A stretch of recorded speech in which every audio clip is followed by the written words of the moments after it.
There are a lot of little things we can do to build strong communities. That's what most of the videos in this series have been about. But in the end, we aren't going to reinvigorate our sense of community through little tweaks or tricks. We aren't going to come together by force. And we sure aren't going to end up living in harmony if we keep shaming people, scapegoating people, yelling at people to turn off their technologies, or getting wrapped up in other similar fixations that don't really address the core problem. If you've been following this series on community building, I hope what you'll take away from it is there are two really big, important things we can do to rebuild our sense of community, and they're both kind of counterintuitive. The first thing is we need to get out of our immediate local communities more.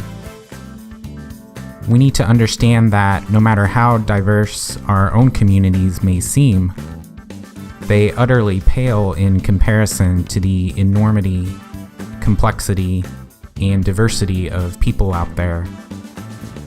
We need to understand that even people who live a few miles away from us can live in totally different worlds. That the solutions that look obvious to us aren't really so obvious to people with totally different experiences, struggles, and perspectives.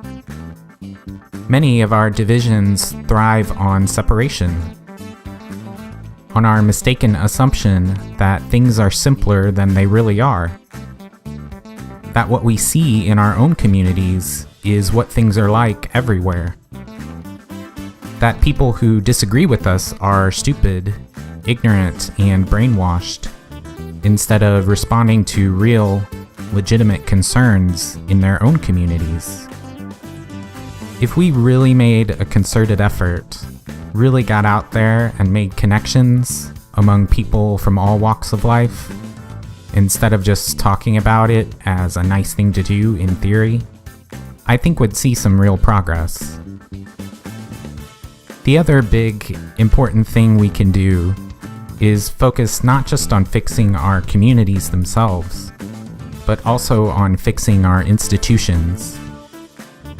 The declining sense of community we've experienced over the past 50 years has coincided with a spectacular implosion of trust in our institutions.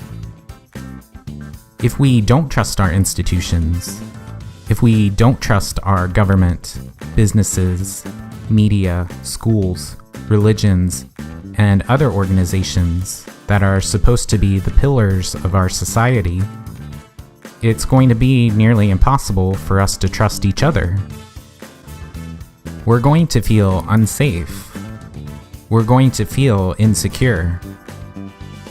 We're going to worry that everybody's out for themselves and out to get us, instead of primarily concerned about the common good. So our crisis in our institutions is very much connected to our crisis of community. By fixing our institutions, we'll create the conditions for a revival of community. Our institutions are pretty dysfunctional. They're racked with seemingly irreconcilable ideological disputes that we need to figure out how to resolve. And that's exactly what the next series of videos will focus on.